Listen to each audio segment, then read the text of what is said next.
बार एक गांव में कैलाश नाम का भोला भाला आदमी रहता था। कैलाश का उसी गांव में एक छोटा सा घर था। घर में वो और उसकी पत्नी और एक छोटा सा बच्चा रहता था, जो उसकी पत्नी को कुछ महीने पहले हुआ था। कैलाश के पास तो खूब सारी ज़मीन थी, पर वह सारी ज़मीन बंजर थी। उस ज़मीन पर कोई भी फसल नहीं हो पाती थी, जिस कारण वह अपना घर चलाने के लिए एक सेठ जी के यहाँ काम करता था। भाग्यवान, अरे ओ भाग्यवान, आज मुझे सेठ जी के पास बहुत सारा काम है। आज सेठ जी का सामान बाहर को निकलने को जाएगा, तो आज मैं खाना खाने नहीं आ पाऊँगा। तो तुम मेरा खाना किसी की मदद से सेठ जी के घर तक पहुँचवा देना। फिर कैलाश सेठ जी के यहाँ काम पर निकल जाता है। आज तो कोई नज़र नहीं आ रहा जिसके हाथ में ये खाना पहुँचा सकूँ। लगता है आज मुझे ही खाना देने जाना होगा। कैलाश की पत्नी कैलाश को खाना देने के लिए सेठ जी के घर के लिए निकल जाती है, मगर रास्ते में उसे एक सांप काट लेता है। अरे, ये किसने काट लिए? मुझे तो काटा हुआ नहीं लगता, इतना दर्द क्यों हो रहा है? सांप काटते ही वह जमीन पर गिर जाती है और वहाँ पर खूब सारी भीड़ इकट्ठा हो जाती है। कैलाश, अभी अभी गांव से एक खबर आई है कि तुम्हारी पत्नी को एक सांप ने काट लिया है। तुम्हें तुरंत ही उसके पास जाना होगा। कैलाश चौंक जाता है और वहाँ से तुरंत निकल जाता है, मगर कैलाश की पत्नी नहीं बच पाई।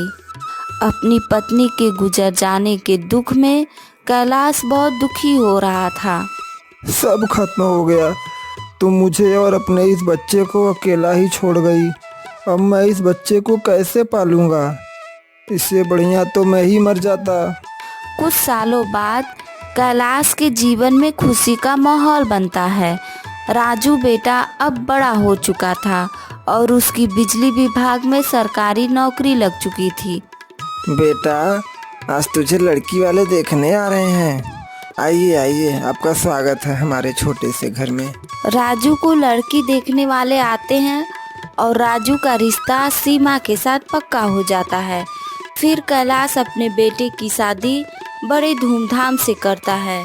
फिर शादी के कुछ दिन बाद, सीमा, ये लो पैसे, जरा अलमारी में रख देना। अरे बाप रे बाप, बेटे राजू, इतने सारे पैसे कहाँ से लाया तू? तेरी तो इतनी तनख्वाह भी नहीं है। अरे पिताजी, ये तनख्वाह नहीं है। अब मैं आपको कैसे समझाऊं? इसे अंग्रेजी भाषा में कमीशन कहते हैं। मतलब तू लोगों से घूस लेने लगा है? और क्या पिताजी? बेटा, तुझे तेरी माँ के गुजर जाने के बाद भी मैं तुझे पढ़ाया लिखाया और इतनी बढ़िया नौकरी के काबिल बनाया, और आज तू उसी कुर्सी का फ़ायदा उठाकर गरीब लोगों से घूस ले रहा है। तुम्हें क्या पता पिताजी, ईमानदारी के रास्ते पर चलने वाला हमेशा पीछे रह जाता है। आजकल जो ईमानदारी के रास्ते पर चलता है वो हमेशा पीछे ही रह जाता है। ईमानदारी के रास्ते पर चलेंगे तो धीरे धीरे आगे बढ़ेंगे। अगर थोड़ी बहुत घूस खाकर आगे बढ़ेंगे तो बहुत जल्दी आगे बढ़ जाएंगे। बेटा, ईमानदारी के रास्ते पर जो धीरे धीरे आगे बढ़ता है ना, वो बहुत लंबे समय तक टिकता है। जो घूस खाकर आगे बढ़ता है वो जल्द ही बर्बाद हो जाता है। और आगे तेरी मर्जी। और कैलाश इतना कहकर अपने घर से निकल जाता है। ठीक ही तो कह रहे हैं कि घूस लेना पाप है। पिताजी की बात मान लो। अब तुम भी शुरू हो गई। पिताजी थे जो कम सुना दे गए थे। क्या घूस लेना पाप है? और तुम मुझे मेरा खाना पैक कर दो। इसी तरह कैलाश का बेटा राजू लोगों से घूस लेने लगा था। वह हर रोज ढेर सारे पैसे लाने लगा। कैलाश को वह बिल्कुल पसंद नहीं था। अरे बेटा, ये सब नहीं पसंद है मुझे। तुम मेरे लिए लोगों से घूस खाना बंद क्यों नहीं कर देता? अरे पिताजी, तुम तो मेरे पीछे ही हाथ धो के पड़ गए हो। घूस घूस लगा रखा है। मैं ये घूस लेना बंद नहीं कर सकता। तुम्हें मेरे साथ रहना है तो रहो, वरना यहाँ से निकलो। तुम्हें जरा सी भी शर्म नहीं है? कोई भला अपने पिताजी से ऐसी बातें करता है क्या? वो क्या गलत कह रहे हैं? ठीक ही तो कह रहे हैं कि घूस लेना पाप है। कोई ये पाप वाप नहीं है। आजकल सब ऐसे ही काम करते हैं। और तुम ज़्यादा मेरी अम्मा मत बनो। तुम्हें भी इस घर में रहना है तो रहो, वरना फिर यहाँ से निकलो। अरे बेटा, मेरे कारण तुम दोनों आपस में मत लड़ो। मैं ही इस घर को छोड़कर चला जाता हूँ। अरे पिताजी, इन्होंने तुम्हें गुस्से में आकर घर छोड़कर जाने को कह दिया। आप तो सच में घर छोड़कर जाने को तैयार हो गए। तुम कहाँ पर रहोगे? बेटा, तुम मेरे रहने की चिंता मत करो। मैं तो कहीं पर भी रह लूँगा।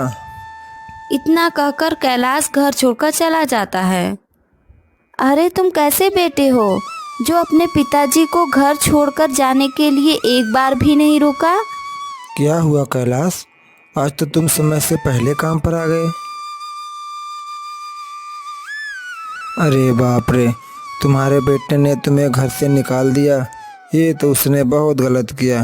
कैलाश, तुम चिंता मत करो। आज से तुम मेरे साथ मेरी हवेली में ही रहोगे। नहीं सेठ जी, मैं तो मेरे खेत में ही रह लूँगा। कैलाश, तुम वहाँ पर कैसे रह पाओगे? सेठ जी, मैं वहाँ बहुत आराम से रह लूँगा। अब कैलाश अपने खेतों के बीच में एक झोपड़ी तैयार करता है और उसी झोपड़ी में रहने लग जाता है। सेठ जी कैलाश से मिलने उसकी झोपड़ी में जाते हैं। तुम्हारा मुंह उतरा उतरा क्यों लग रहा है? आज ऑफिस में हुआ क्या कुछ? हाँ, आज मैं लोगों से घूस लेता पकड़ा गया और अब मुझे अपनी नौकरी से निकाल दिया गया है। और मैंने जितना भी घूस का पैसा खाया है वो मुझे सरकार को वापस लौटाना होगा। मुझे बिल्कुल भी समझ में नहीं आ रहा है कि मैं क्या करूँगा। अरे सेठ जी, आज आपको मेरी झोपड़ी में कैसे आना हुआ? कैलाश, तुम्हारे लिए एक खुशखबरी है। तुम्हारी जो वो बंजर ज़मीन थी उसमें एक फैक्ट्री का निर्माण होने जा रहा है। कंपनी तुम्हें पूरे 20 लाख रुपए दे रही है। क्या? 20 लाख रुपए? सेठ जी, मुझे तो आपके बात पर विश्वास ही नहीं हो रहा है। मेरी बात पर भरोसा करो, मैं सच कह रहा हूँ। ऊपर वाले ने मेरी सुन ली। कैलाश अपनी बंजर जमीन को बेच उसी गांव में जमीन के पैसे से बढ़िया घर बना लेता है और उधर सरकार द्वारा पैसे वापस लेने के बावजूद सरकार उनका घर जब्त कर लेती है, जिस कारण राजू और सीमा को घर खाली करके जाना पड़ता है। आज तुम्हारी लालच की वजह से पिताजी घर छोड़कर चले गए और आज हमें भी घर से बेघर होना पड़ा तुम्हारी लालच की वजह से। ओहो राजू बेटा, अब तो तुम्हारा पिता लखपति बन गया है। तुम यह खबर सुनकर आए हो, मैं अच्छी तरह जानता हूँ। तुम्हारे पिता के पास केवल पैसों की लालच में ही आए हो। तुमने आज तक तुम्हारी माँ को देखा। ये कैलाश ने तुम्हारी माँ के जाने के बाद पढ़ा लिखा कर बड़ा किया और तुमने उसे ही घर से निकाल दिया। तुम्हें यह सब करते हुए बिल्कुल भी शर्म नहीं आई? अरे सेठ जी, छोड़िए। अभी वो बच्चा है, उससे एक छोटी सी गलती हो गई। पिताजी मुझे माफ़ कर दो। मुझसे गलती हो गई और आपकी बात नहीं मान के मैंने बहुत बड़ी गलती कर दी। उसी कारण आज मैंने अपनी नौकरी भी खो दी। कोई बात नहीं बेटा, मैंने तो तुमसे कहा था ना कि ईमानदारी के रास्ते पर चलोगे तो खूब आगे बढ़ोगे। अब देख लिया ना बेईमानी के रास्ते पर चलने का परिणाम। अच्छा नहीं होता बेटा, हमेशा बुरा ही होता है।